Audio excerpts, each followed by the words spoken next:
Alrighty, happy Euphoria Sunday episode 7. It's the episode we've been waiting for. The play is finally here. Hope you all had your tickets. Hope you had a good seat in the auditorium that Lexi and the place she gave us tonight. What's going on to everyone out there? Welcome back to our live Euphoria after show, breaking down these episodes. It breaks my heart because we only got one episode left. It went so fast. I guess they say, yeah, when you're having a good time, things go by pretty quickly. But look, we got a lot to discuss tonight: thoughts, theories, pros, cons, and everything in between. I got two special guests that I'm excited to bring on tonight to talk about this episode. But before we do so, do me a favor out there. If you're watching this live, first and foremost, again, happy Sunday, happy Euphoria Sunday. Hope you all enjoyed this episode. Or if you didn't, let me know your thoughts in the comments. But do me a favor, like the video. That really helps out the algorithm. Appreciate the support as well. Share the video to everyone you know that loves your show just as much as we do. And again, it's a live discussion. So let us know your thoughts in the comments. What worked? How'd you interpret the scene? What didn't work? And of course, Fez, what are we gonna do, man? What's gonna happen next week to our boy Fez? So let us know what's going on in the chat. So with all that being said, we're waiting on one of our guests, but one of my guests was already here before I was. I'm so excited to get him back on. He covers so many different shows on his channel and talks about movies and breaks them down and just is growing his own community. And I'm love to see him what he's doing there. And I'm so excited to have him back on talking about HBO's Euphoria. And it's the one and only D Movieman. What's going on? Hey, how you doing? Doing good, man. It's been a while. It was since episode 1, and it's been a journey to get to this point, man. We've seen Absolutely. a lot going on. Yes, So how, absolutely. how you been doing, man? How's everything been going on your end? Everything has been good. Just enjoying when I think back on 2020 and productions and everything being held up, and now we are just getting an abundance of all this content and Yeah. back-to-back shows and Euphoria being back. I'm really appreciative. I hear you, man. It's so much to cover, especially with HBO. They always come with the fire, and they show episode 7. We got a lot to break down. But hey, do me a favor, D Movie Man. Why don't you let the fine folks at home know who you are, where they can find you, and what is all the great stuff you have for the folks out there? Yes. So, hey everyone, this is D Movie Man, fellow cinephile, popcorn addict, and emerging film critic, coming to you with reliable recaps, reviews, and reactions. And that really sums it up. I am a man who just enjoys talking about film and the occasional television show. Just getting into just the deeper details, the escapism, the entertainment, the behind the scenes, just everything that you can imagine. So that's kind of the gist of it. I love film, I love television, and I just love what that medium means and just how it can really impact people. So you can check me out at my YouTube channel, capital D period space Movie Man Movieman. Definitely check them out again. And you're covering an HBO show now that just started, which I haven't got a chance to check out. It has some Carrie Coon. It has a bunch of people I love, but it's difficult, man. There's so much shows out there. But I'm so glad that we can have you on tonight talking about this show and just to kind of spitball with you, since I haven't spoken to you in the last 6 weeks. How has your journey been so far in this season? Before we got to this point, were you loving the show? Was some things that wasn't working for you? Just how are you feeling between episodes, 2 through 6 before tonight's episode? Well, one thing that has not changed from season one to now, to sum it all up, the journey has been stressful and traumatizing. That has always been the hallmark of this Yep. series. And like I said, that has not really changed. But I appreciate, I don't know, like obviously the kind of the dynamics have shifted here. But because I feel like we're obviously are people we're seeing less of, not as much Cat, not as much, there's no McKay. I think in that regard, I have some issues with that, and some of that is behind the scenes stuff. So, Yeah. so I kind of have issues with that. It doesn't feel like we're getting. It's not as well rounded in that regard as it was the first season. But as far as everything else, I love that we are getting all these shades of gray with the other characters. Hmm. Maddie, has never really been. I mean, she's an interesting character, but she's never been my favorite because she's been so chaotic and just a lot. So every time Maddie's Yes. on the screen, I just my blood pressure will go up. Same with Nate, aka Oh Patrick boy. familiar, as I said before. So yeah, so it's been a lot, but I don't know. I appreciate the expansion of everything. Even with characters that were disturbing, like Cal, it was interesting getting into his backstory and yeah, and so overall, and then of course with Rue, I didn't know it was possible to hit the bottom after what we saw last season, but it was very possible. Yes, And yes. as I said, I don't know.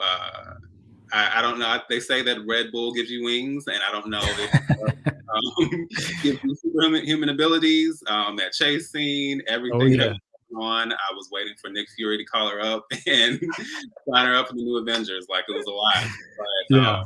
it's nice to now be in this space where everyone just with this play happening, it's nice to now kind of slow things back down and just kind of see Mhm. Lexi finally have her moment. So Which was a perfect segue. This is Lexi's moment, and I know we've been talking about it all season.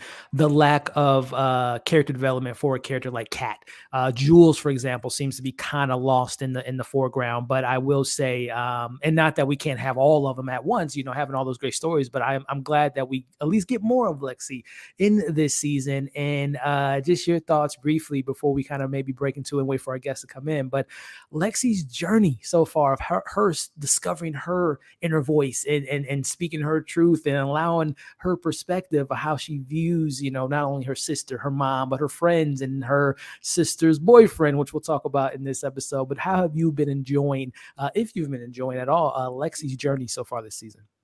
I've been enjoying that immensely. I think I might have mentioned it the last time I was on here, but I think that at one point, I don't know if it was when I started the show, watching the show initially, but I think it took a minute, and I don't know if it was just the way the episodes played out, but I didn't even make the connection that Lexi was Cassie's sister, because they felt not only were they so opposite, but they just felt like there was no connective tissue with them, and I think there was just something which ironically kind of speaks to their dynamic. There's something very like they're sisters and they love each other, but there's a disconnect in the way that they navigate life and the way that they see life, their ideology and all that kind of stuff, their Mm-hmm. relationships and everything or lack thereof. And so to me, it has been really rewarding and just enjoyable to see Lexi come into her own, kind of developing this unlikely friendship slash relationship with Fez. And then with this play, finally discovering a sense of meaning, a sense of purpose. And Lexi is a character I can relate to.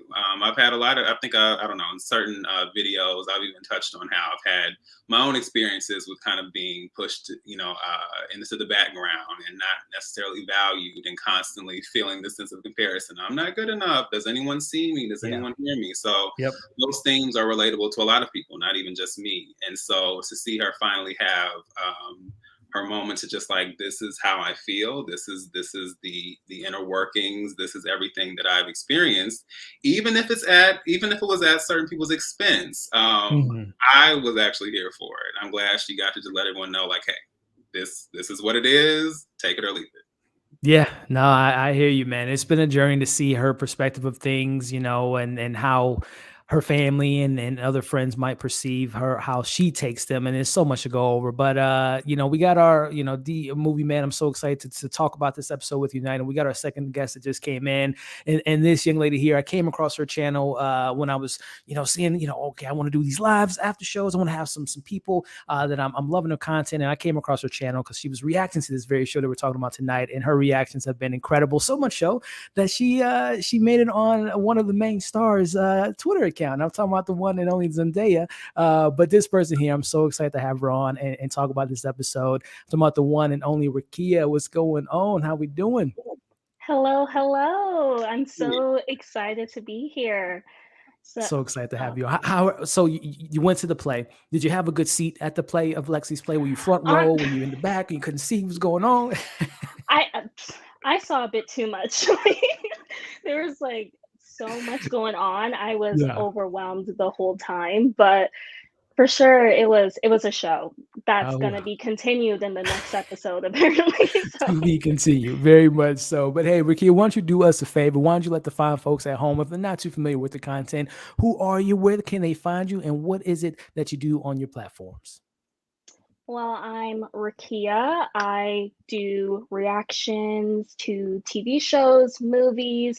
Right now, I'm mainly focusing on Euphoria because this is the hot show at the moment. But yeah, you can find me at Rakia Reacts here on YouTube. You can also follow me on Instagram if you want at underscore Rakia with two A's at the end.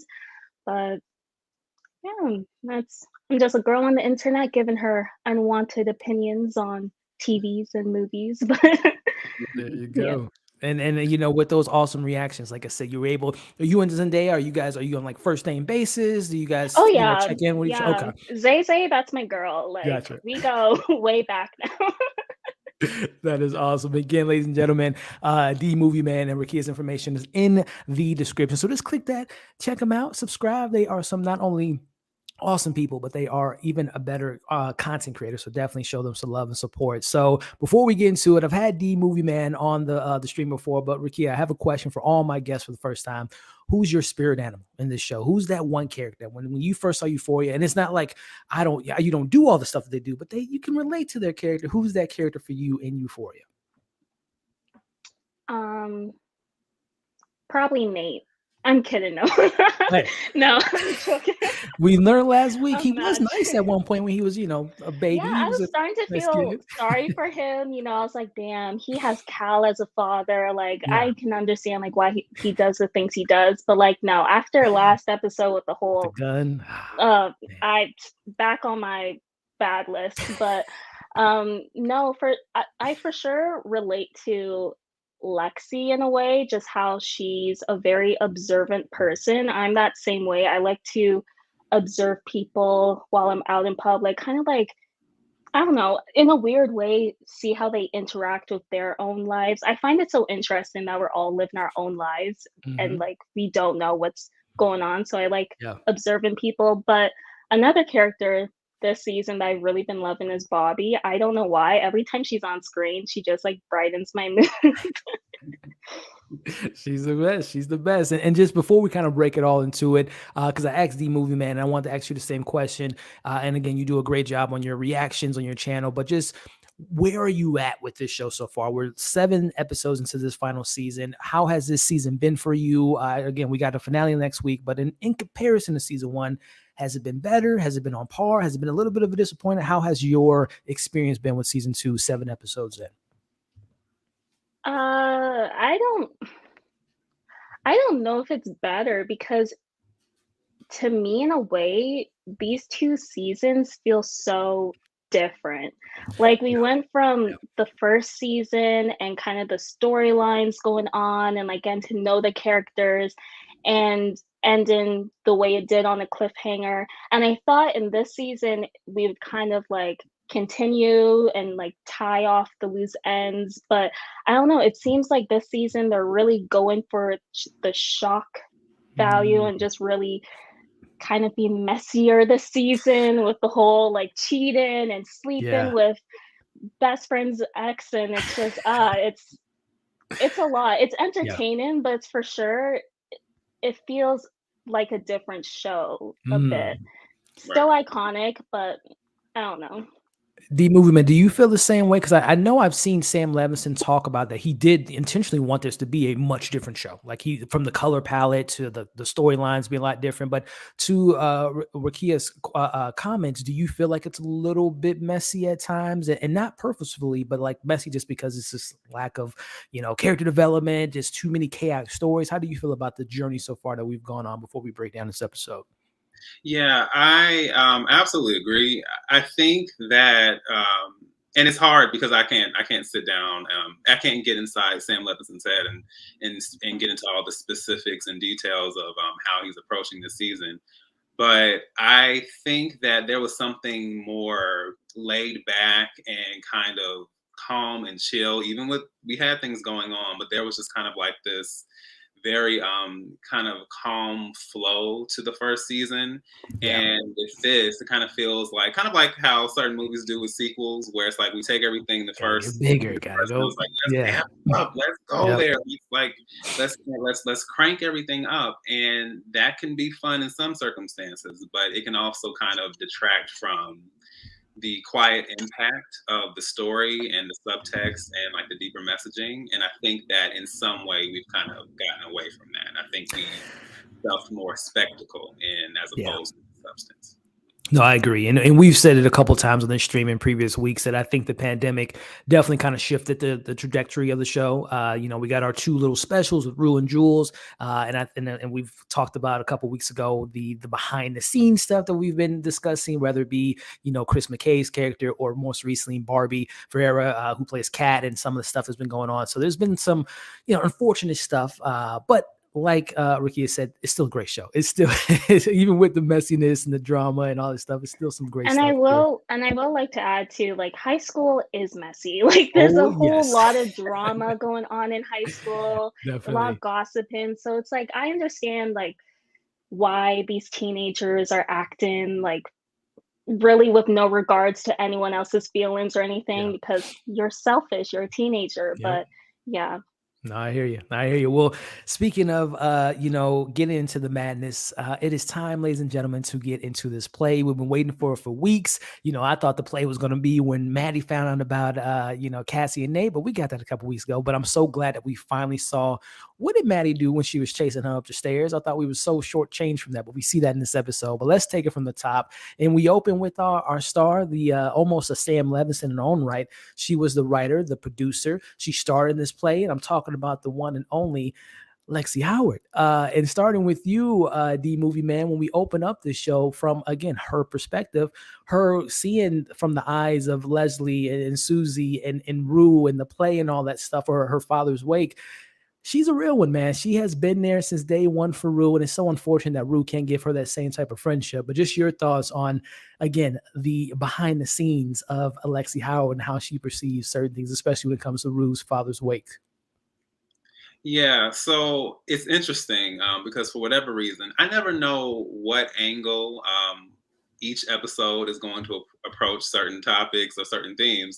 So it's ironic when we first opened. For a second, I'm like, this isn't like some idea or dream of, hey, what if Rue passed away and then she had to deal with the reality of that? No, that's not what it was. We literally jumped back to the passing of Rue's dad, and I don't know. I found that to be very compelling, and it's interesting how you can as you said, you can be kind of a quiet observer and understand everything that's going on, even though it seemingly doesn't affect you, but seeing it and seeing everything play out, and never really giving voice to those things. And I thought it was such an interesting way to start things off because this is what we technically, because I think when we started off the show, it was like past that point. And so starting there and then seeing the transition of the conversation that she has with Rue, and then seeing that open up the transition into the stage and all of that, Yeah. I thought that even just visually, I thought that was so well done. That was a great transition. Yeah, I totally agree with you. And Rakia, your thoughts on, again, Lexi, and what's so interesting about, and I've always kind of had the parallels, but it's really kind of shining through in this season, how parallel, how similar the Bennett household is and the Howard's household, where we can see, one family losing their dad and the father figure to death, another one losing them to alcoholism and drugs, and the paths that Cassie took and Rue took, and where Lexi and Gia are kind of the forgotten about daughters. So seeing that kind of development, is that something that stood out to you too with those two households and how the different paths they have taken? Yeah, I've noticed the similarities like a couple episodes ago. I was thinking to myself, like, Cassie's addiction is sort of the love, like attention for love, or like wanting a male Yeah. figure to Yep. love her, like how her father was supposed to love her. But Mm-hmm. I don't know, she's just chasing guys after guys, even though we all know they're toxic for her, like the ones Yeah. she's going after. But Yeah. I don't know, she keeps wanting that fix, just like how Yeah. Rue wants the fix for substances and whatnot. But Yep. yeah, interesting to see the dynamics of both moms and the sisters, how they're both kind of living in the shadows of their older sisters, and um, how we don't really learn a lot about the younger sisters. It's because it's kind of all the attention is more on the uh, Cassie, Rue, so the sisters are kind of in the shadows. But I don't know, yeah, it's totally interesting to see how, like, even though they're two completely different families, they're so similar in Yep. the same ways. Couldn't agree So with you more. And it's so many parallels too, not only those two households, but there's a lack of, with the families, every character has had some type of either father issues, or, being neglected. So it's so many parallels to so many of these characters. But those two families to me really definitely have more connections than they do similar or differences. But the question I want to, and going right back to you, Rakia, regarding our secondary, our mirror cast, who do you think embodied their character the most? We see again Lexi, we meet her sister Holly, and what was her name, Marta, and then the reactions there. Who out of the cast embodied their character to you in the play that we get here? um let me think. I think Cassie's character was really spot on. Like, Yeah, well, honestly, the whole cast was really spot on, and I think Ethan was the best. Like, he got me chuckling every time he was on listen, screen. I do feel Especially that bad. little Ethan's routine at got the end. more to do playing other characters than he has in his own character to show, but he did kill it though. I will say that. Yeah, yeah. But yeah, all the characters were it was scary how spot on all the Yeah. characters were, but for sure I think Cassie's character was really good. Even Marty, I think it what was was Maddie's? Martha. Yeah. Yeah. Maddie, Yeah, Martha. Yeah. like during the cheerleader scene, I was like, "Whoa, like that really does look like Maddie up there." Yeah. And Yeah. then Yeah. they did morph like into the actual characters, which I thought was pretty cool. But Yeah. The movie man, same for you. But was there a character you like that? If they ever need to, that particular actor need to maybe step off and do some other project, they can just bring that person back in. Was there a character to you that was just like, that's pretty good casting there from Lexi's end? Yeah, I was gonna absolutely agree and say Cassie was really on the nose there. And as you also said, this was Ethan's moment. I don't know Oh how yeah. long he's been waiting for his time to shine, but he was like, "This is it. Like you're going to remember my name, and like I am leaving everything on this stage. Like there are no words. I was like screaming during that whole scene." I couldn't agree with you more, Ethan. I'm glad. We'll talk about Kat because it's been a character that's been shortchanged, unfortunately. But Ethan had his moment to shine. I guess it just took him to get out of that relationship to have a moment to himself on stage, which he definitely ate it all up in this episode. But getting to whenever we cut, and starting with you, D Movie Man, whenever we cut to this person here, my heart was breaking, and that's Fez. Every time we see him preparing to go to the play, and we cut to the play, and he's not at the chair, and we're just seeing all the pieces of that come together. But before we even get to Fez and Faye, but we learn how this friendship has been developing.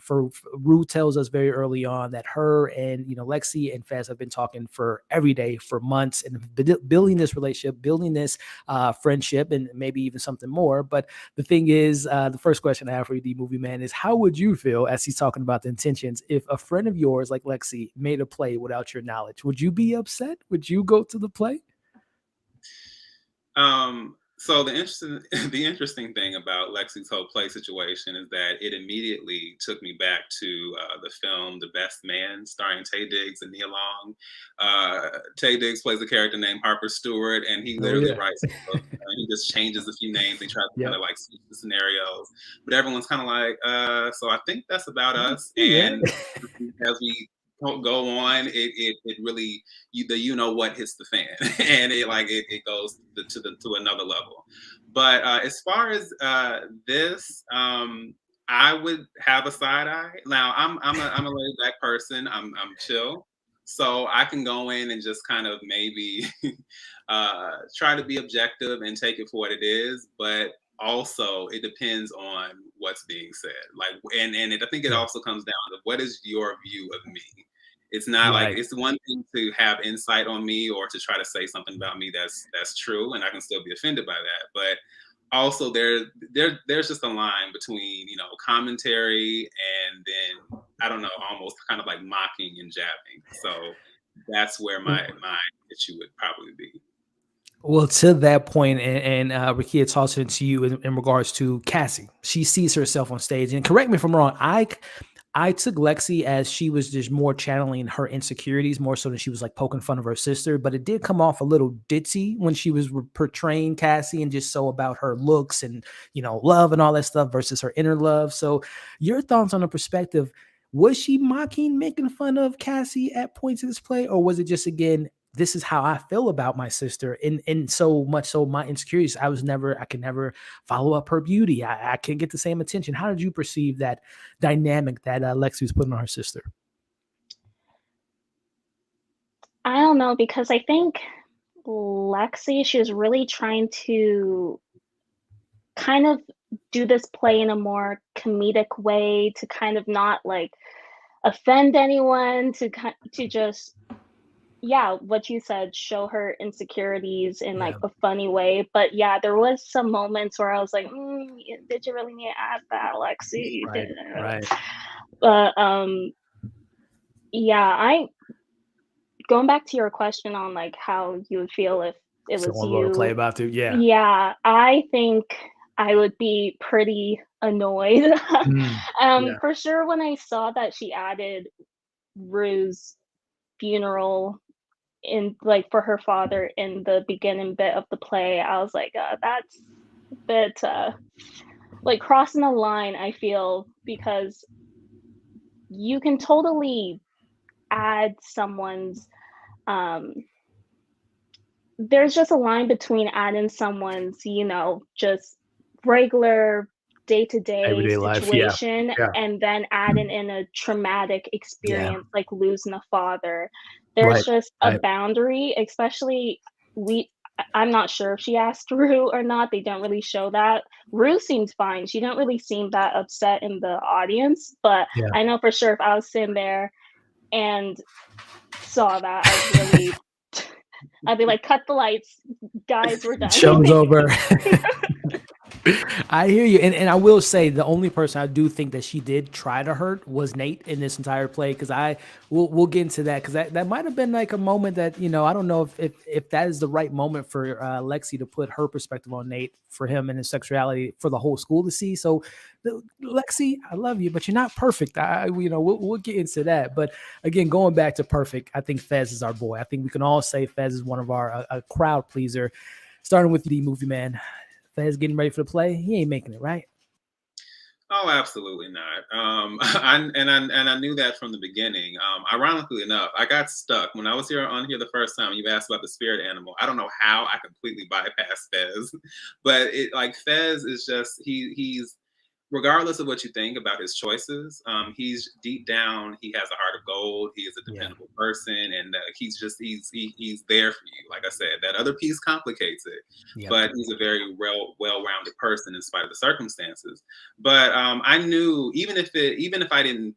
I think given everything that played out, especially with that first episode and Mouse and everything that is happened, like we knew that had to come full circle somehow. And so I knew that him kind of clicking with Lexi, I knew that was going to be this very bright spot, but that there would be something dark at the end to just completely disrupt that. So, Yeah. and that's basically how it's played out. Yeah, I totally agree with you. And Rakia, I think from the very first episode, and D Movie Man said it perfectly. He's one of those few characters in the show that is genuinely a good person, right? And just came up in a very, interesting circumstance to fend for his family and whatnot. But he makes bad decisions. As much as I love seeing him kick Nate's ass in episode 1, maybe not the best decision. As much as we want him to help people out, I don't know if it was a good idea to have Faye living in your house. So someone that we think murdered a hotel manager.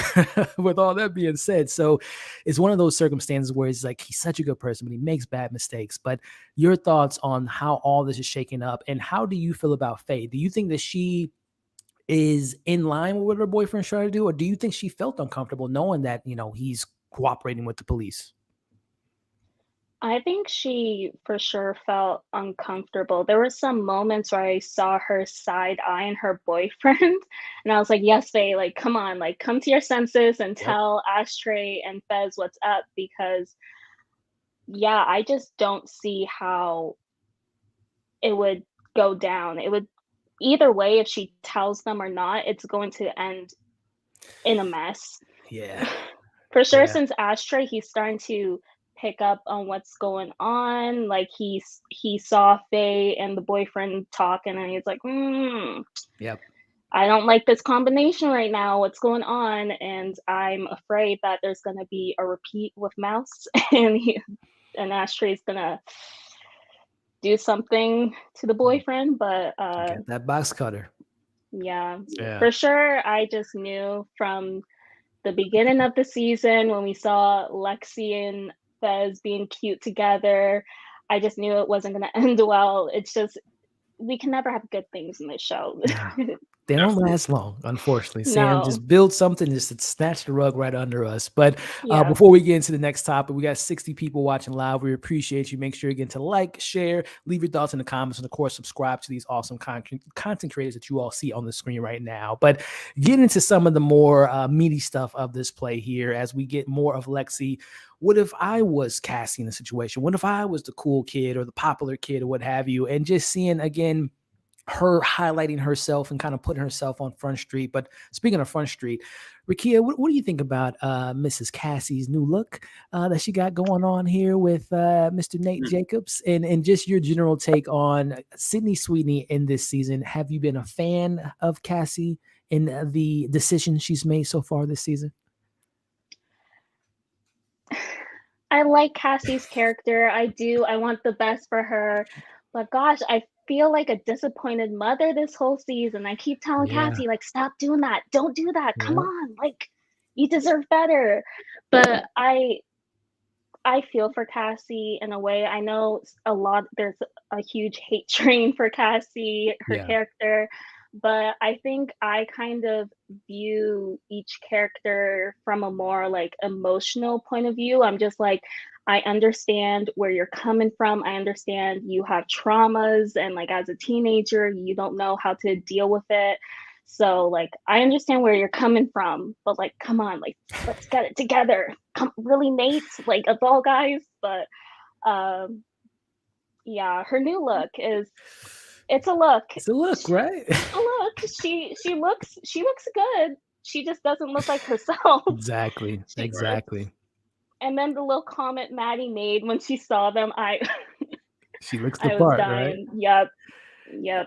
It's so, and then tossing to you, D movie man. Again, Cassie, Sydney Sweeney has been doing her thing this season. She's been able to show this other side of the character, and just showing, like Rakia said it so perfectly earlier. This is her addiction. It's finding love, and in the forms of any way, and then it could be Nate Jacobs of all the people. But your thoughts on this new look and just kind of the trajectory of the character so far this season, and what is it going to take for her to just wake the hell up from this Nate nightmare?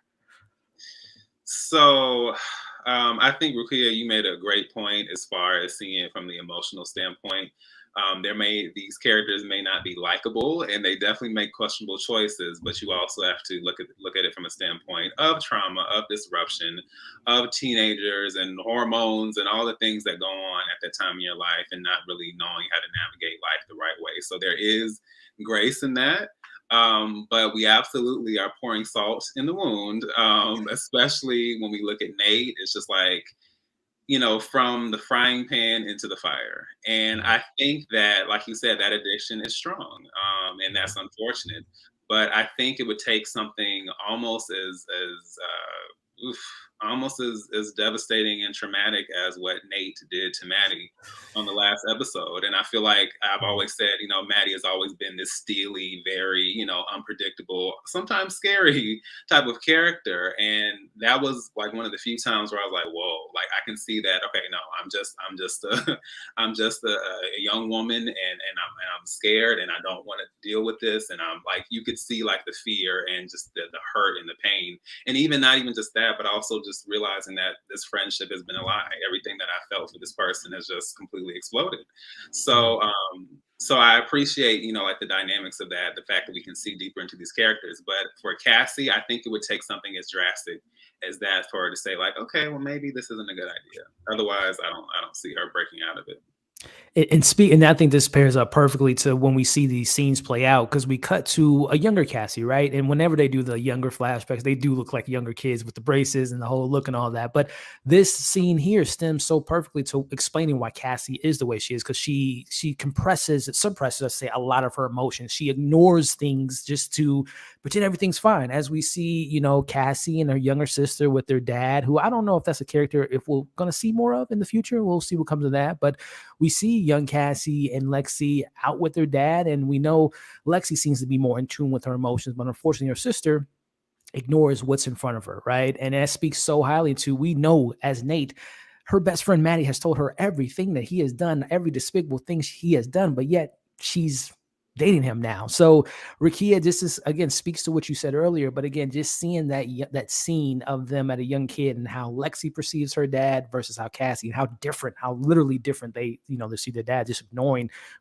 Cassie ignoring what's right in front of her. Yeah, and I think Cassie, her character, she's a people pleaser in a way. Like, I know Lexi was saying how, oh, I don't want to get into the car with him, and Cassie was like, oh, but we don't want to hurt his feelings. It's like, Mm-hmm. well, if your life's at risk and your dad can't drive you home Yep. safely, then yeah, hurt his feelings and call Right. your mom to pick you up. But uh yeah, it's really interesting seeing the difference between Lexi and Cassie, even at a young age, how they both view their fathers in different ways. Like Lexi views her dad as, you know, a deadbeat dad that she can't really trust. But Cassie, she's trying so hard to keep her dad in their lives and trying to please him and allowing him to keep coming in just to eventually leave them. But Yep. it's for sure interesting to see how the two of them handle their father and Yep. view him. Well said. The movie man, your thoughts too on these two sisters, how they look at their dad and how they handle, issues like this. Cassie is just like, no, it's dad. He's fine. And you can just see her saying the same thing. It's Nate. He's a good guy. There's good in him. But sometimes a good person can make a bad decision. And sometimes they gravitate towards people that, they feel like they can fix them. And I think Cassie does that with a lot of the men that she's interacted with in the show. Yeah, I would say that I thought that scene where Cassie, kind of stormed and rushed out of the auditorium and went into the bathroom, and then she's obviously intensely frustrated, angry, sad, tearful, and as she is looking at herself, she keeps pulling back her hair, pulling back her hair, pulling back her hair, and smiling even though she's crying, smile, smile, almost like she's forcing herself to pull herself back into this perfect image that she's constructed of herself. Like this is Yep. this is me, but it's like you're ignoring all of this turmoil on the inside, and like when you do that as someone who at one point in life internalized a lot, those things come out and explode in, Yeah. in not so great ways. And Yeah. I thought that was really sad. And then with Lexi, it's almost like there's internalizing, but I feel like Lexi is more in tune with herself than Cassie is. She just hasn't been given the opportunity to express everything. So it's an interesting parallel, but I think, of course, with the dynamic of their father, it has obviously affected them in very different ways and adverse ways.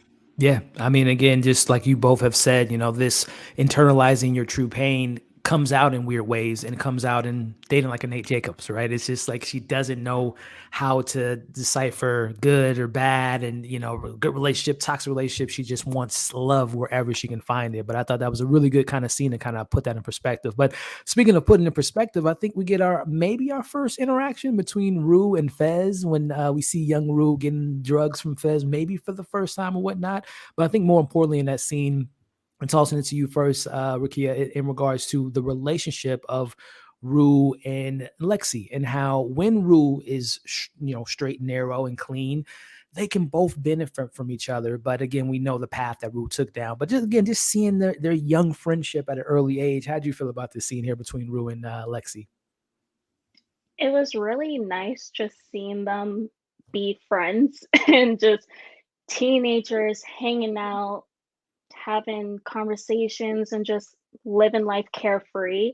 It was really refreshing because there has been a pattern in the show of just seeing Rue only go to Lexi whenever she's in trouble, whenever she needs Lexi's pee or for the test or whatever. But yeah, we haven't really seen much of them just be teenagers, just Yeah. hanging out, having fun. So it was really nice seeing the flashback of the two of them. And it was hilarious when they drew the beard on The Bob Lexi, and they're Ross. like, "Oh, Bob Ross," and I was like, "Oh, is that where she That's got what the you got her idea for the inspiration, Halloween right? costume?" Right.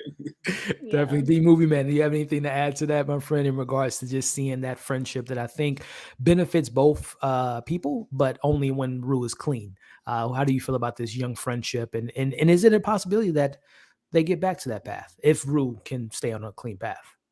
I do think there's hope. I do think it's possible. I think it'll be a great kind of full circle moment to see.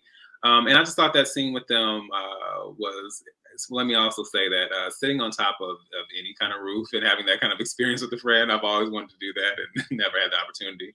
But I thought that that scene was very bittersweet because I think there are always moments in life where we can recognize that we just had no worries, everything was carefree, and we had the opportunity to just kind of connect with our friends or just live life without and not saying that life is horrible now, but just that before certain things, before certain dynamics change, and now we're in this stage of life and you don't have the freedom to just like you know uh to just kick back and relax and just breathe and enjoy Yeah. being young and enjoy everything that comes with that. So I think to me it made it bittersweet because like now there are all these other complications in the way of that. It's not just free and Yeah. clear anymore. No, I totally agree. And kind of sticking in that theme of seeing a Rue, a clean Rue. She has a brief moment with her sister Gia. Rakia, when she's referring when Gia asks her, "Do you think the older we get, the less we're going to forget about our dad?" And paralleling that again to the Howard household when they remember a time when their dad was clean and sober and dancing and have. And by the way, I didn't want to leave out Susie's having a ball at this play. By the way, when she saw her counterpart, I forgot to mention it earlier. She was listen. The more Susie, the better. I said in my Yep. review, if we can get a Susie like Faye spinoff some way, somehow, just seeing the two of them on the road, I'm here for it. But tossing it to you, Rakia, just seeing again, paralleling those households. Gia, the young sister, asking her older sister about, their dad and paralleling that to Lexi and Cassie's dad. Do you think we're going to get any of their father at all? Not this season, but in the future, do you think he's still alive? And does he have anything to add to their life? Um, I'm not sure. Like, it would be nice to sort of see maybe a flashback more, like really delve more into the relationship of Leslie and the father. I forgot the dad's name. What's Rue's dad's name? Do we know that? I No. don't know if they've ever mentioned his name. Yeah. Yeah, Mr. But Bennett. yeah, Leslie and Mr. Bennett Yeah, and Suze and the Mr. father. Like, Mr. Howard. yes, Mr. Howard. I'd love to see Yeah, their dynamics, how they were in the past, and how it kind of resulted into the present.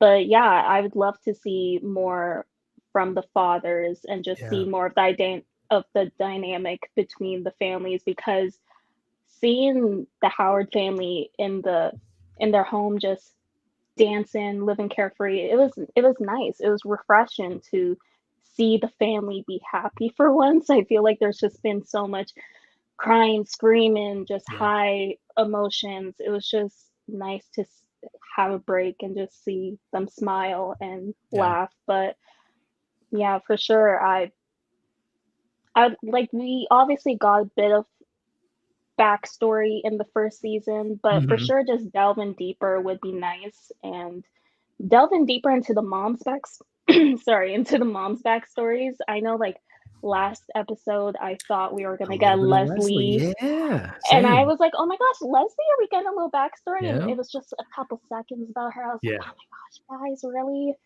Oh, I want to know more, but yeah, because we Listen, got Cal I was backstory, just so about to maybe say, if we we might got get. Cal, exactly. I wonder if all the parents, if they grew up in this neighborhood, if it's just like a generational thing and they somewhat have lived vicariously through their kids and they used to do the same dumb stuff. But I don't know if that's something to explore. But the movie, man, your thoughts again on the Howard's household and tying that to the Bennetts of forgetting your dad as time goes by, but again seeing how much that absence of the father has affected Lexi as well as Cassie and as well as Susie. Yes. Well, first, let me say that because we're mentioning this scene playing out as far as the dancing and them kind of like showing like that kind of carefree time, I'm curious as to what the budget for this play was because wow, the the set design Through the roof. and the production design is just like wow, I was wondering that too. yeah, this is like flawlessly done. Especially like with the lights and Spinning stages. Listen, these kids ain't the books are gone. This is the whole budget. No more lunch, anything. This went to the school play. Thanks, right. Lexi. But I thought it was incredibly touching, and I thought that that kind of brought some of the I think some of the deeper subtext of the play. That's when it came forth because you see Susie, you see Cassie, and then Lexi. Of course, this is playing out, but still the memory of this was life. Yeah. And this is what this was, and this is what this meant to me, and kind of showing the significance of that. That my chest got a little tight on that part because it's just to kind of vocalize those things, and that's why I said it kind of depends on the lens. Yes, we've done some mocking and some questionable things, but underneath that there is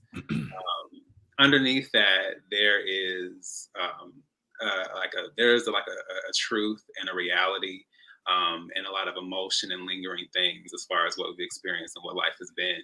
Yeah. And I hope that's why I always have to say I hope because I know this show will dash a dream in a minute. Oh, yeah. But there have been there's a lot of disruption that has happened because of the fathers, whether it's an absence, a death, like so many things, or even like with Fez's dad, like what would that look like at this point if Fez survives this season? So Yeah. I would, if only just to bring things full circle, I would be interested in seeing that. Well said from the both of you there. There were a lot of good stuff being said there, and I don't want to. I want to talk about. I really circle this in my notes because just to kind of shine a light on Rue. We talked about it a little bit up top, but there's two scenes that I want to talk about. One is we know Rue and Jules, which if I were to be negative about this episode, I don't even know why we had to check in with them because it didn't really add any context. They were in the bathroom. They haven't talked in weeks. Okay, I don't really, sure. And also Jules, like, I don't know what they're doing with Jules this season. I don't even understand the point of Elliot's character at this point. He was just there to just be a disruption. I don't know.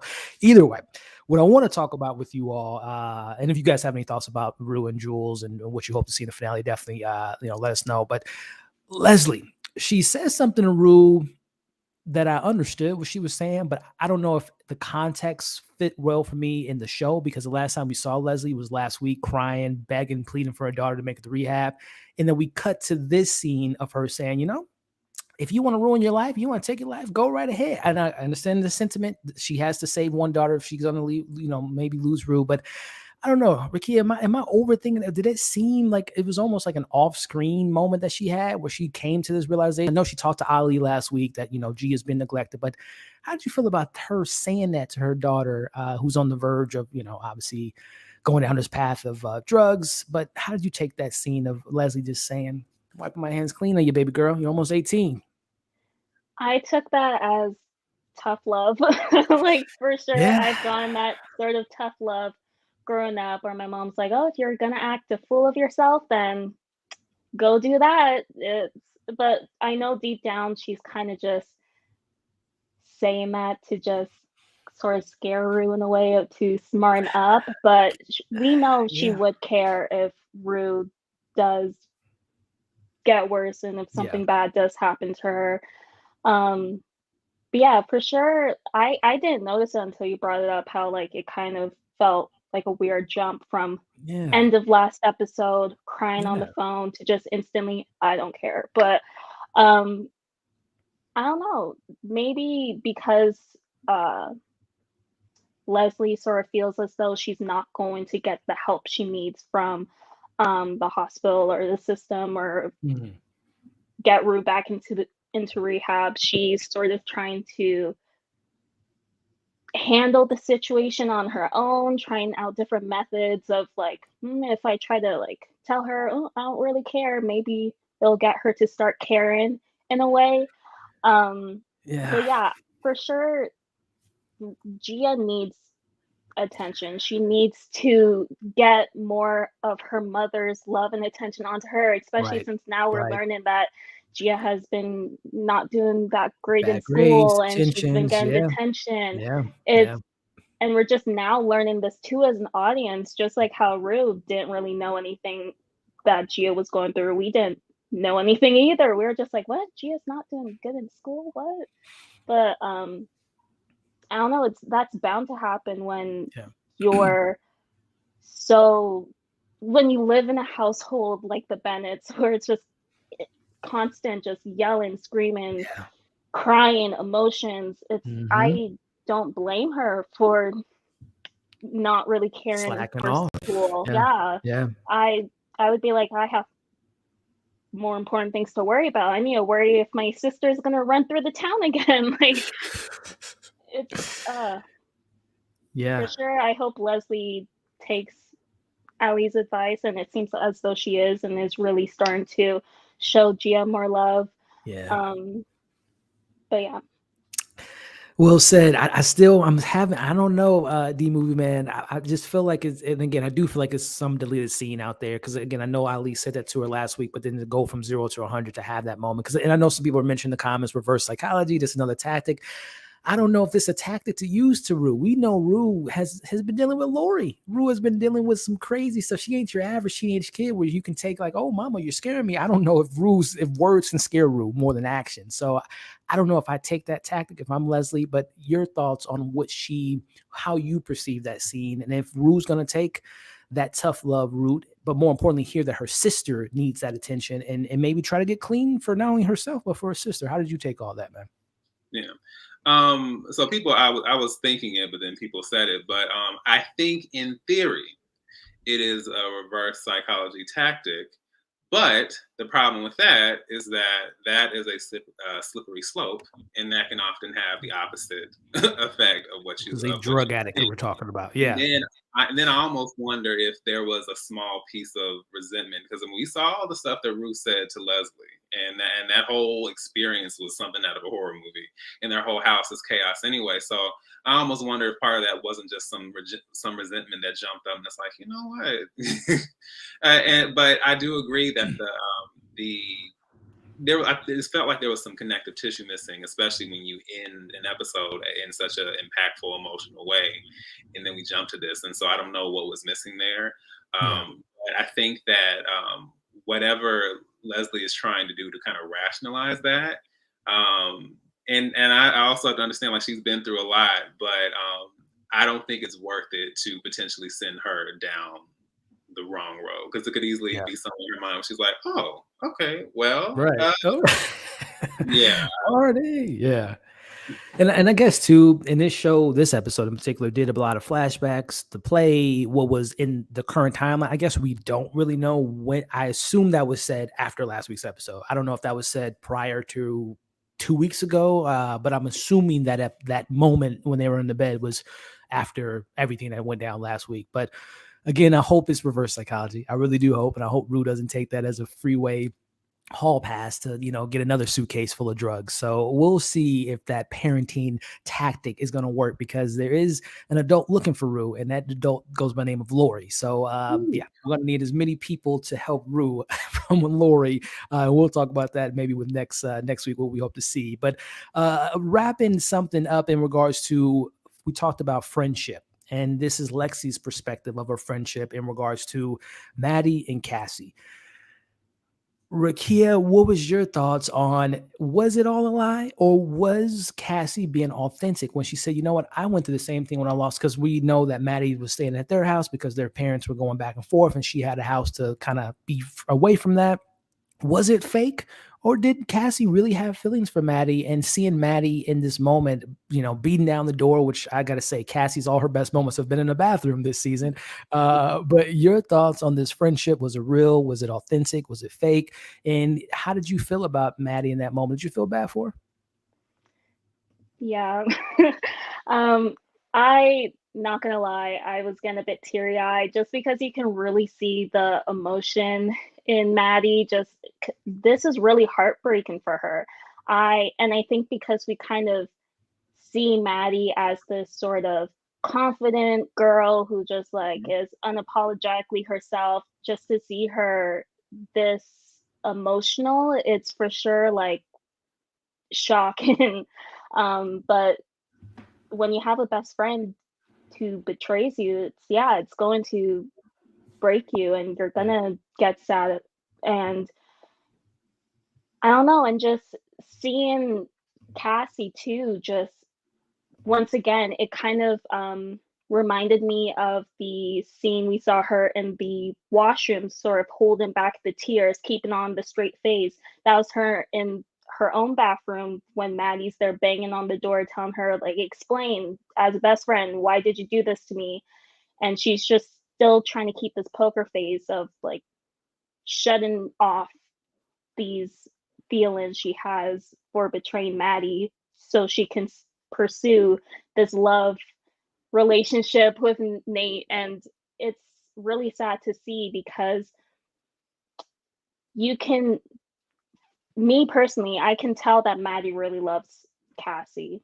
Her sister loves her and her mom loves her. Like so many people love Cassie and she's here chasing guys to get love when it's like, please wake up and notice that like there are people here who love you for you and won't leave you, just like how Nate will just leave you instantly. But yeah, it's for sure sad to see their friendship end like that. But yeah. Well said. And I mean, D-Man, I mean, the first question I have for you, will it end? Will Maddie forgive her in a way? And then also, of course, your thoughts on this friendship. What did you feel it was authentic? Did you feel it was real? And your thoughts on how Cassie, yet again, she's just internalizing all this and really not putting her emotions out there. Yeah, I was gonna say, as far as the play, that moment where Maddie or Marta is staying over and crying and upset. That's another place where I felt like this poignant truth is being revealed amidst all the silliness and more of the mocking and satire. I felt like that was something that really shined brightly. And even Lexi being able to recognize that, I think that, and I guess I would have to go back and look at it because I'm not 100% sure what the foundations of that relationship was ever based on to begin with. But I would say that obviously there was some to be there for her in that way. It was more than just like, oh, we put on makeup, or we just hang up, or we just hang out, and we just, there had to be some additional depth there that tied them together, and I think that is evident in Maddie's reaction. Like she even says. It actually says here, but she even says, like after everything he did to me, and now my best friend, it's like, this blows up in my face, and now like this thing that has been sacred to me, so to speak, something that has been like something like a gift or a treasure, like now that is no longer of value anymore. And so I don't think that it makes the entire relationship a lie, but you feel like someone who has gone through those moments with you would understand what that would do to you if you make a decision like that, her getting with Nate and things like that. So I once again, I want to believe that there could, because it almost looked like when Cassie stormed out and was upset, and when Maddie was kind of looking back, it almost like there was like a small glint of something, like like she almost how I kind of felt wistful thinking about what they had. But until Cassie is able to fully accept, responsibility for what she did and why she did it, and is able to Yeah. kind of break free of whatever that is mentally, I don't think they'll ever be back in the right place, because you can't have any type of friendship um, without accountability. And Yeah. if you can't own your stuff, then we're not going anywhere together. Rakia, is there, and this was a moment I picked up last week when Nate came in her room with a gun, and there was a picture on the wall that said, "Smile, you're on camera." Do you think we can see Maddie approaching Cassie and saying, "This is who you want to date," and maybe showing her if there was on video, if she literally was able to record Nate with that gun, you think that would be a wake up call for Cassie, or do you still think she would be in this reality of Nate Jacobs being Mr. Perfect? I would like to say she would, but I'm not sure. I feel as though Cassie would have to deal with it physically. Like she would have to be Yeah. in Maddie's position of having this guy on Yeah. top of her with a gun and Right. just real life in person witnessing it. I don't think people telling her, oh, he's done this, that, and the other, or people even showing her, like, look what he's True. done to me, would Yeah. really sink in. I think when she actually not witnesses, but actually like deals with him doing bad things to her, that's when hopefully she'll have like a wake up moment of, wow, he's not a good guy. Yeah. He's not going to love me or treat me the way a person should. And hopefully it just won't be too late when she finally realizes that. Yeah, Yeah. D movie, and so I got another option for you, D movie. If it isn't Maddie coming to her with that, could it be Maddie having? I doubt this will happen, but we remember what happened to Tyler last year, the high school or the college guy that went to jail, all due to Nate Jacobs. Do you think that Maddie will tell the police the truth, and will that be a wake up call for Cassie?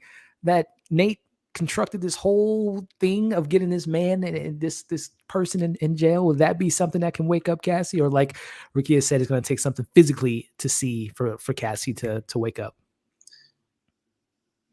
It would make sense. Like I said, I don't know if she would do that either, but I think it would make sense for. I think I can see why Maddie could potentially do that, but the problem is I have to look at how deep this addiction of Cassie's runs, and it's almost like some people. I want to say this correctly, but it's almost like some people literally have to have this in your face, Yeah. like completely explosive, disturbing, traumatizing experience to kind of like for something to kind of go off in their minds and be like, hey, this is no longer good. It shouldn't be that way. You should Yeah. hopefully like see the signs. You should hopefully pick up on something. But I just unfortunately we're seeing that Cassie, like whatever this thing is in her mind, like it has a hold on her. And so I Yeah. think that for her, which I don't want, it seems like it would take something significantly more harmful to happen for her to understand what she's really playing with right now.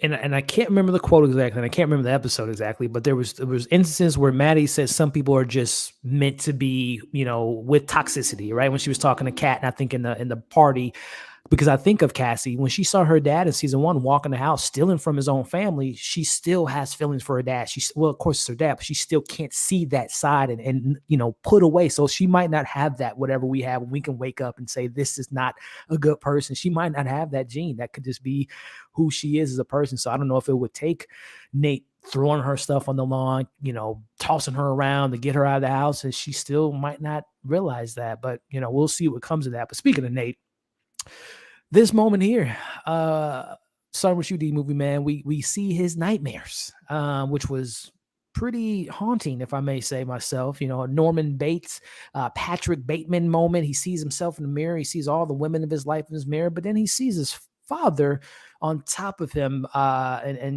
we can only assume what that means. But your thoughts on that just weird scene? And again, this season has tried to make sympathize with Nate, but I just can't get to that point. Your thoughts on this creepy, haunting and nightmare that we get here with Nate?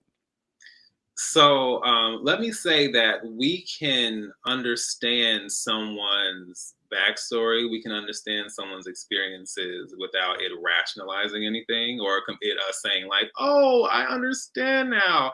I get why you why you torture people, like why you send people to jail, and why you do all these horrible things." It's because we can make sense of that, but it doesn't suddenly it doesn't suddenly push me over to like, oh my gosh, you poor thing. No, no, no.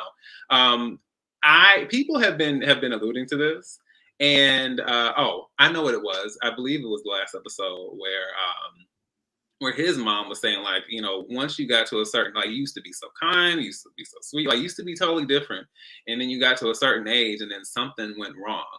And his reaction to that and his expression and all that, that was very telling. And then I saw people kind of saying like, what if that means this, what if that means this? And I was like, I in my mind, despite Cal's sociopathic ways, I would like to believe that he would not go that far. And my hope is that this is a symbol of something. Like it's I want to believe that maybe that image represents something. It's not that exact thing, but it represents something that it represents disruption in that way, if that makes sense. Like, Yeah. I guess it's just because I really don't want to believe that would happen. But if Yeah. that's the case, then that's pretty horrifying. Yeah, and then, to your point too, with just because I know a lot of people, when it came to getting Cal's backstory, a lot of people, at least in my comments, were like, oh, okay, this understand, I can kind of understand. I feel bad for. I don't know how people felt that, and to each your own. But I'm like, that doesn't explain to me why he does what he does as an adult. Just because he Right. lost it on Derek, that means he can, record sex without people's, consent and all the other terrible things he's done. But Mm. Rukia, as I regress, your thoughts on this nightmarish scene, and is there any bit of you, any ounce of you that just has a little bit of sympathy for Nate regarding, obviously, we know that moment that changed for his childhood is when he found his dad's tapes, and that changed his trajectory, how he viewed women, how he viewed his dad, how he treats women based on how his father did. But your thoughts on Nate's nightmares, and again, do you feel anything for this character? His nightmares were something. They for sure were scary, but I like once again, I try to look at these characters in an emotional way. So I do feel bad for Nate in a way, just because I don't think any teenager or any child should have to be exposed to witnessing the things he has witnessed. And even in the past, how it seems, I don't know, like I do get the vibe that maybe Cal touched him or something when he was younger. I don't want to believe that. Yeah. But I don't know. There's weird signs here and there. I know some people were theorizing how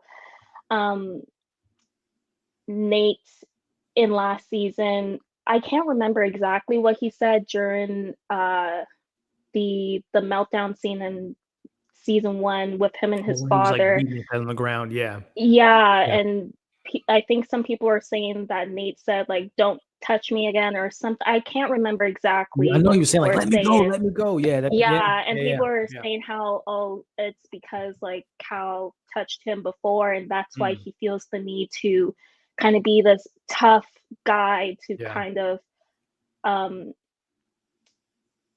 not come off as vulnerable for his dad to be able to take advantage of him or prey on him in a way. But I don't know. It's Nate's character.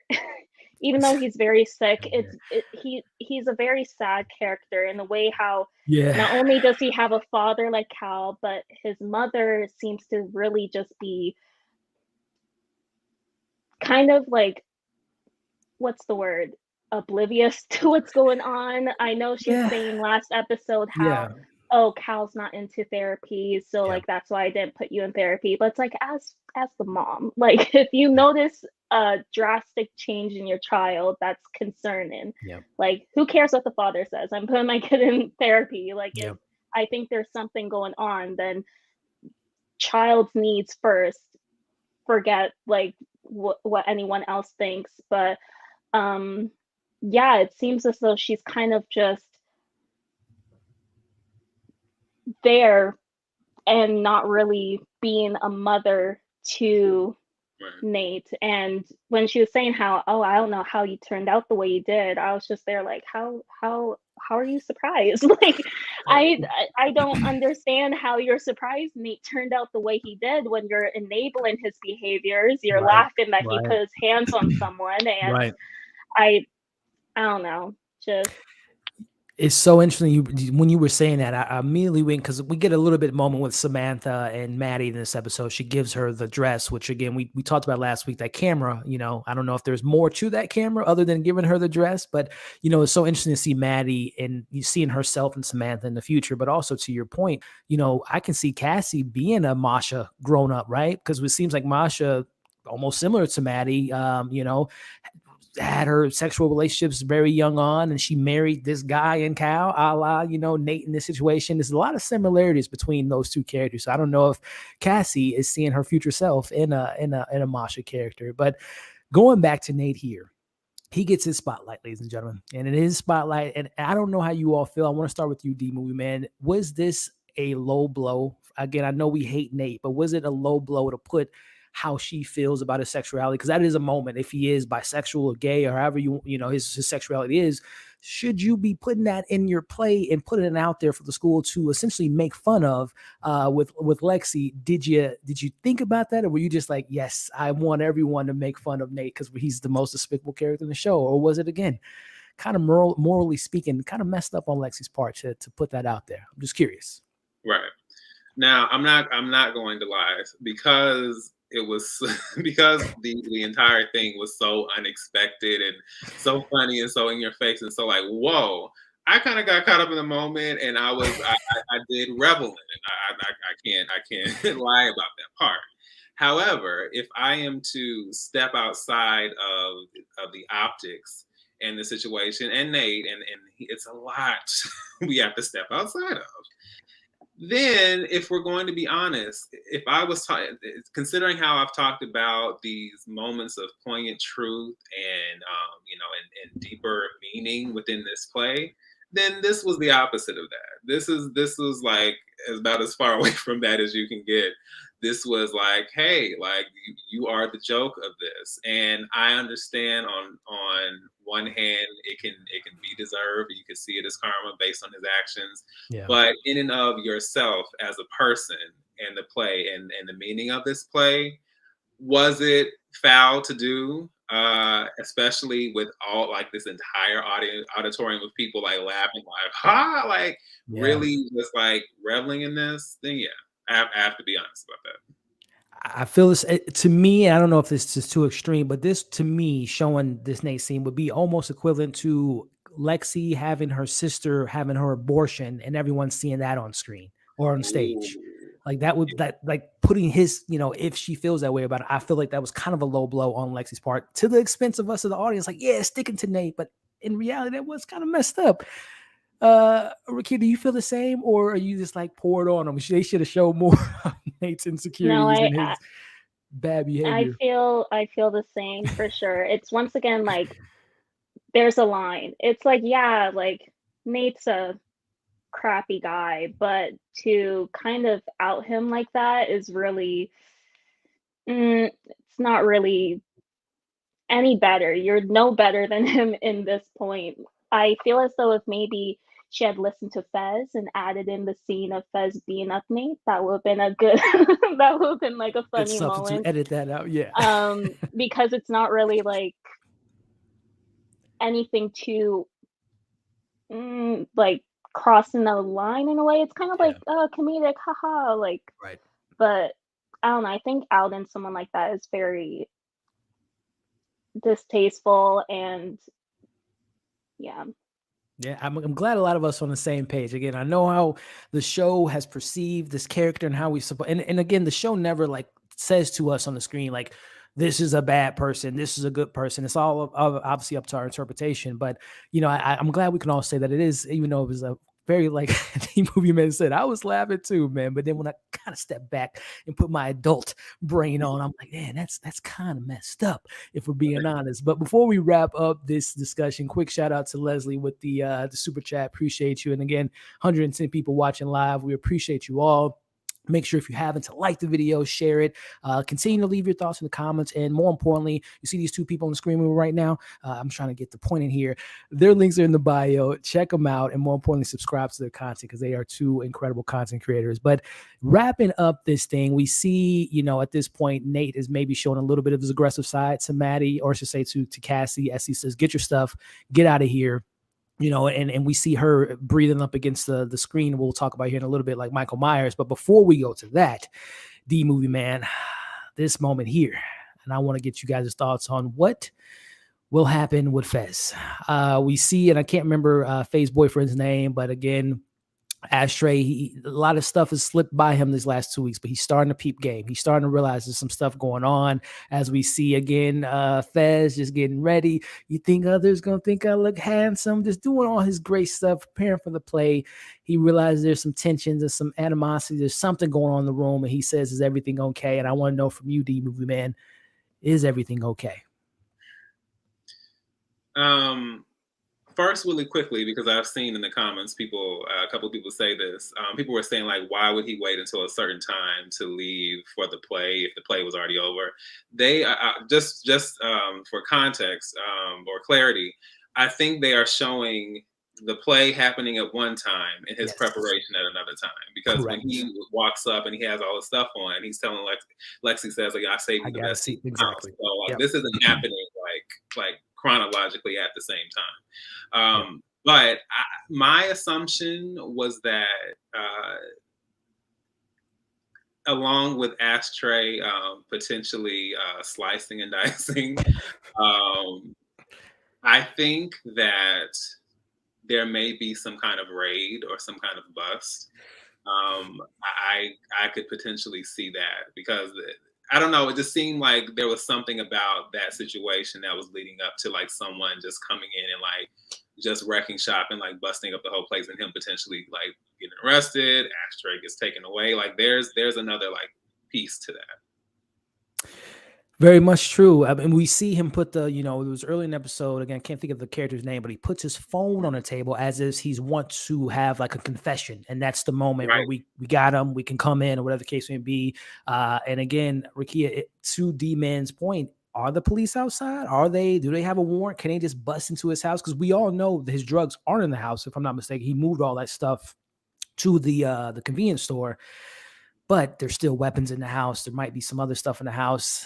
Are we seeing the makings of a tragic ending of guns blazing with Ashtray and Fez RIP next week? I really hope not. I really don't want to see Fez or Ashtray have another raid or end up in another bad situation just because they helped out Faye and the guy when they needed help. It'd be really sad to see that, but I don't know. It's Euphoria, so the finale is going to be sad. There's going to be someone ending up in some mess, and some people are saying someone's gonna die this season. I hope it's not. I haven't seen the trailer, and there's been a lot of rumors out there, unfortunately, a lot of leaks apparently out there. But I haven't seen the trailer for next week. But it could be dark because this show hasn't gotten that dark. Besides Rue's dad dying, and he died before the show started. No other character. Well, I mean, Mouse died pretty brutally, so there has been one death, I guess we see on screen. But is it that? Are we going to get that dark? We want to see police kill a kid and a 19-year-old on screen next week. Is it going to get that dark? I don't know. There was a warning, like this season's supposed to be way darker and just touch on heavier topics. Yeah. And I think when you are a person like Ashtray and Fez who are in this type of field when Yeah, you're type of lifestyle. selling. Yeah, yeah, It's gonna get dirty. It's going to right. get violent. And um even when we were seeing the whole Lori and Rue scene, like it's so easy to see Lori being kind to Rue and like oh, she's just trying to help Rue out when she's going through withdrawals, when no, it's way darker than that. Like she was Yeah, trying to sell Rue, and yep. it's really hard to see, but sadly that's the real stuff that The happens reality when of the situation. Yeah. yeah. When you hang around those type of crew. And again, we talked about at the beginning, Fez is such a good guy from what we've seen, but making just some really bad decisions. So before we get into our theories next week, because this is the point here, this is definitely a classic play moment as we see again going back to Cassie getting her eviction notice from Nate on site. We end the episode with "To Be Continued." So to wrap this incredible conversation between these two incredible people, the Movie Man, predictions to be continued on the Fez note, as well as what next for next week in regards to, will Cassie go on stage and drag her sister down, and really show her emotion for the first time? Will she internalize it? What do we expect with Rue and Jules and Elliot to be wrapped up? And of course, we mentioned Lori and anything else in between. What do you hope to see in next week's finale of Euphoria? Whew. There's a lot to wrap up. So, so to even imagine is a tall order. But let me say that with that picture of Cassie in that last image, I immediately You thought, mean Michael Myers, right? The way she was breathing. yeah, yeah. Mike I Mike said, immediately thought of the 1976 version of Carrie when the pig blood hits her and she has that moment where her eyes are like bugging out of her yep, head and then she yep. like goes bananas. Like, so yeah, I almost think that's what is about to happen. And I think it's probably intentional because we just saw her in the bathroom and she's like, she was putting herself back together, and now it's just like, you know what? I'm tired of doing that. I'm going to let loose and I'm going to literally wreck shop. So something bad I think is going to happen on stage. I don't know if it'll just be her and Lexi and somebody else will, yeah. But I know at the very least she is not going to take that lying down. As far as it's, it's hard to, well, I know that as far as Rue, Lori is still out there, and considering that she called her Ruby Bennett, she knows way more about Rue Oh yeah. than Rue and her family could possibly imagine. So this is not the end of that by any means. Right. And then I would hope that we get some kind of, I don't know how they would do that, but I would love to get some kind of signifier as far as what Nate has experienced. And so I'm worried they'll just leave that up in the air until the next season. Yeah. But yeah. And then as far as Fez, I don't want anybody to die, so I'm just going to leave it at just it being the raid. But this time it's going to disrupt everything. Ashtray may get taken away, and then like their whole dynamic is going to get blown. Yeah, and Grandma G's in the back too. There is their grandma in the back, so hopefully they won't come in guns blazing. But Rakia, same question for you. Again, there's a lot to cover next week. I do think we will end on a cliffhanger. I do think, as season 1 gave us somewhat of a cliffhanger, did she overdose? Is she not? I do think we will get a cliffhanger because we know there's a season 3, so they're not going to wrap up everything, which might be a little bit upsetting as a viewer. But what is the one plot that you do want to get a resolution on for this season? Whether it is the Maddie, Cassie, Nate situation, whether it is Rue and Lori, or Maddie and Samantha, if there was something there, what plot? And again, Jules and Elliot, what plot do you want to see get a good conclusion before we wrap and get into a season cliffhanger for season 3? I think for sure I would like to see Maddie and Cassie sit down, have a conversation, not necessarily like fix their relationship and become best friends again. I just want to see them sort of like sort of how in this episode, how Maddie kind of just wanted an explanation of like, why did you do this? Like, Yeah. what kind of best friend does this? And like, why would you do this to me? I just want them to sit and have a conversation, Yeah. and just so Maddie can kind of get closure in that way, even though like some people say closure is unnecessary, you don't really need it. However, as a teenager, it's like it's nice to sort of like get an explanation from someone who's hurt you. And I think also since the mother was kind of talking to Maddie in the previous episode about how she used to be like Cassie, and it's because the guy came in a moment when she was just emotionally just at her lowest, and that's why she did what she did. So in a way, Maddie kind of already has that sort of understanding a bit. So I just want them to kind of settle it out, get it over and done with, and yeah. But Let's there's for sure a lot this finale is yeah. gonna have to cover. I just hope Rue is still good. She looks pretty clean this episode, so I'm Yeah, she hoping like was. at the Yeah. end she'll be fine. But I feel like in the end there's gonna be something with Lori and her goons and Coming just in, scoop it up. yep, Oof. and that's gonna be Ooh. the cliffhanger. Ooh. Or ooh, I'm just paralleling if going to D Man's point, if no one does die, which I hope no one does, Fez or Ashtray, they take Ashtray away. They might be paralleling to Gia might be taken away from her family. Give us our money, or we're gonna, take your youngest daughter. So I don't know. We might get dark, ladies and gentlemen, next week, and get your tissues out, get your pillows ready for some tears. It might get really dark next week, but before we get there, we had this episode, and I think for starting with you, D Movie Man, just talking about the play, what would you, and it might be an epilogue of the play, but your thoughts on Lexi play, did it live up to your expectations of what you were hoping to see that she put a spotlight on? It was beyond anything I might have expected. Not that I thought it was going to be, bad or disappointing, but this was, I don't know, like this was, what do you what do you call that? It was very artistic and insightful and hilarious and quirky and I don't know, it was something very distinctive about it. And like if it was like an actual play, like I would appreciate so many aspects of it. Especially like I said with the with the production design and the aesthetics of it. So it definitely lived up to it. And right or wrong, and I'm not just talking about Nate with this, but in general, a small part of me liked that the play was kind of like a mirror, just kind of holding up this mirror to everyone, saying like, "Hey, this is Just what how you look like. toxic y'all are.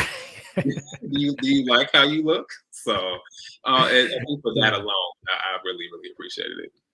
Rukia, same for you. Is this going straight the Broadway? Is this going to be, the next Wicked or the next Hamilton? Will this be the next big play for everyone to live up to your expectations? Euphoria, the play. It's for sure something. It's like what D Movie Man said before. The budget was for sure up there. I didn't expect them to have this whole set, costume, dance breaks, lighting, and it just wow, it's like this is high school. Like you're gonna cuss and hump on the stage with the Juilliard teachers around. application. Like, yeah, it was entertaining. That's for sure. But yeah, I did feel a bit icky that she took other people's personal life stories and just like plopped it on stage just like that without their consent or anything. Um, it I don't know. I wish she had done something different, but then again, it's I don't know. This is sort of another thing to move the plot along, just to sort of add more mess into everything. And um, I don't know. It was something. It was entertaining. I will say, if it was one word to describe it, it is entertaining. And speaking of entertaining, this has been an entertaining night. And I really want to thank my special guests, Rakia and D Movie Man, for indulging me in this. These are like therapy sessions for me, man. This show is so heavy, it's so dark and depressing. It's funny and all that too, but it's just good to have some people to talk to about this show because there's just so much going on. And again, I want to thank you all for your time tonight. And before we wrap up, letting my guests let you all know at home where you can find them and what's next on the platform. Starting with you, Rakia, where can the wonderful folks find you, and what's the next great reaction you have lined up for? So once again, you can subscribe to my YouTube channel at Rakia Reacts or follow me on Instagram at Rakia underscore Rakia with two A's at the end. Reaction wise, after Euphoria, I'm not 100% sure yet. I think I for sure want to go back to doing some more movies reaction just to give a little break from covering such a heavy show like Euphoria. But um, yeah, if you're into movie or TV show reactions, then for sure head on over to my channel and I'd love to see you there. Definitely do it, guys. And again, Rakia, big fan of your content. Love the Thank reactions. you. Can't wait to see what you cover next. And hopefully, we can do another collab in the future because you're not only a great content creator, but you're an awesome person. So I appreciate you. And D Movie Oh, thank Man, it's you. it's the second time coming on, and I definitely want to have you on again for either another show or movie or whatnot. But always a big fan of your energy and your personality and your opinions. And I really appreciate you coming on as well. So if you want to do the same, let the fine folks at home know where they can find you and what's next on D Movie Man's YouTube channel. Yes, thank you. So again, on YouTube, you can find me at capital D period space Movie Man. That's all one word. Capital MOVIEMAN. You can also find me at that same designation on Letterboxd. On Twitter, it's the opposite, just Movie Man D. And on Instagram, D Movie Man, no caps. And as far as the channel, I recently closed out 2021. I did my like top 7 favorite films, my top 7 most disappointing films, and then I just dropped my favorite slash best television series of 2021. And currently, I am covering The Gilded Age on HBO. It is created by Julian Fellows. If you are familiar with Downton Abbey, that is the same creator, and it is shaping up to be a very intriguing show. I'm a big period piece fan, costume dramas, and there are a lot of really interesting dynamics with that show that's happening. I also got a request to close out this last season of Insecure, so I may just wrap that season up. But and then Death on the Nile, and then Cyrano. Those are 2 movie reviews I have coming up, and that is about it. Awesome. So yeah, guys, like I said, their links are in the bio. Again, whether it's reactions, reviews, TV breakdowns, they do a great job. And just to show you all again, if you guys are visual, we got Rakia's channel here. Check her out. Again, the links in the bio. And again, movie reaction, TV reactions, doing a lot of great stuff here on the platform. And then again, as far as the Movie Man, we got his channel pulled up here. Give me a second, guys, to share the screen. But again, their links are in the bio, so check him out as well. Again, movie reviews, TV reviews, and just doing a great job. So again, from me to you guys, thank you again for watching tonight's stream. Next week, again, get the tissues out, get the pillows out. I think it's going to be a dark one. I hope we get some people that can make it out and not die, but we'll see what Sam Levinson has for us all. But again, guys, I appreciate you. Before you leave, like, share, comment, subscribe to all of our channels. And, you guys have a great week. Stay safe out there. And if you want to do a play about your friends, just let them know. Just let them know you're doing that. But on that note, guys, you have a great night, and we'll see you next week.